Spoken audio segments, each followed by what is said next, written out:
നമസ്കാരം. Media vision വാർത്തകളിലേക്ക് സ്വാഗതം. പേരാമ്പ്രയിൽ UDF പ്രതിഷേധ പ്രകടനത്തിനിടെ പോലീസും പ്രവർത്തകരും ഏറ്റുമുട്ടി. വടകര MP ഷാഫി പറമ്പിലിന് പരിക്കേറ്റു. DYSP ഹരിപ്രസാദിന് കൈക്കും ഗ്രാനേഡ് പൊട്ടി പരിക്കേറ്റു. പേരാമ്പ്രയിലെ UDF പോലീസ് സംഘർഷത്തിനിടെ ലാത്തിയടിയിൽ പരിക്കേറ്റ വടകര MP ഷാഫി പറമ്പിലിന് തലക്കും മൂക്കിനും കാലിനും പരിക്കേറ്റു.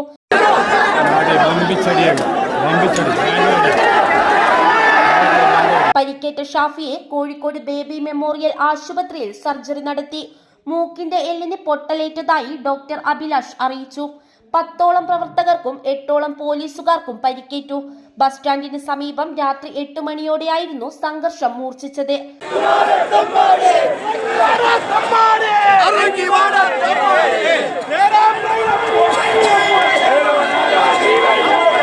വടകര DYSP R ഹരിപ്രസാദിനും ഗ്രാനേഡ് പൊട്ടി കൈക്ക് പരിക്കേറ്റു.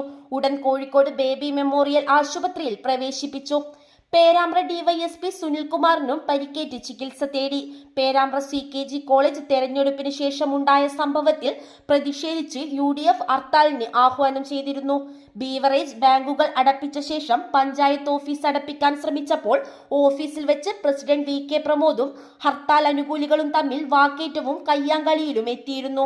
ഇതിൽ പ്രതിഷേധിച്ച് CPM വൈകിട്ട് പ്രതിഷേധ പ്രകടനം നടത്തി.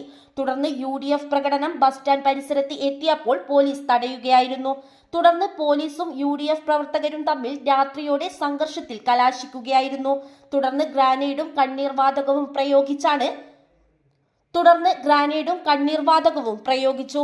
ഇതിനിടയിൽപ്പെട്ടാണ് ഷാഫിക്ക് ലാത്തിയടിയേറ്റതെന്ന് ഷാഫി പറഞ്ഞു. സകല പ്രകോപനങ്ങൾക്കും കാരണമെങ്കിൽ ഈ മർദ്ദനത്തിനും ചോരയുടെ പിന്നിലെ കാരണം നിങ്ങളുടെ സ്വർണ്ണക്കടത്ത് മറച്ചുവെക്കാനുള്ള വ്യാമോഹമാണെങ്കിൽ രണ്ടിനും മറുപടി പറയാൻ ആഗ്രഹിക്കുന്നു. ഒന്ന്, ഇതിലും വലിയ പരാജയം പേരാമ്പ്രയിൽ നിങ്ങൾക്കുണ്ടായിരിക്കുമെന്ന് പറയാൻ ആഗ്രഹിക്കുന്നു. രണ്ട്, എന്തിനെ കൊണ്ട് വാർത്ത മറച്ചാലും ഈ സ്വർണം കട്ടവരെ ജനങ്ങളുടെ മുമ്പിൽ തുറന്ന് കാണിക്കുക തന്നെ ചെയ്യും എന്നും പറയാൻ ആഗ്രഹിക്കുന്നു. മൂന്ന്, പോലീസിനോട് ശമ്പളം പാർട്ടി ഓഫീസിൽ നിന്നല്ല, ആ ഓർമ്മ വേണം. ഇപ്പൊ ചെയ്ത പണിക്കുള്ള മറുപടി അത് ഞങ്ങൾ നൽകുന്നതായിരിക്കും. തിരിച്ചെത്തിയ ഷാഫി DYSP സുനിൽകുമാറിനെ കണ്ട് കാര്യങ്ങൾ വിശദീകരിച്ചു. പ്രകടനം ബസ് സ്റ്റാൻഡിലേക്ക് പോകണമെന്ന് പറഞ്ഞതോടെ സ്റ്റാൻഡിലേക്ക് പ്രകടനം പോകാൻ അനുവദിച്ചു. തുടർന്നാണ് ആശുപത്രിയിൽ ചികിത്സക്കായി ഷാഫിയെ കൊണ്ടുപോയത്. തുടർന്നും കെട്ടിടത്തിന്റെ മുകളിൽ നിന്നും കല്ലേറ് നടത്തിയതോടെ ലാത്തി വീശി ഓടിക്കുകയായിരുന്നു. News bureau, media vision, Perambra.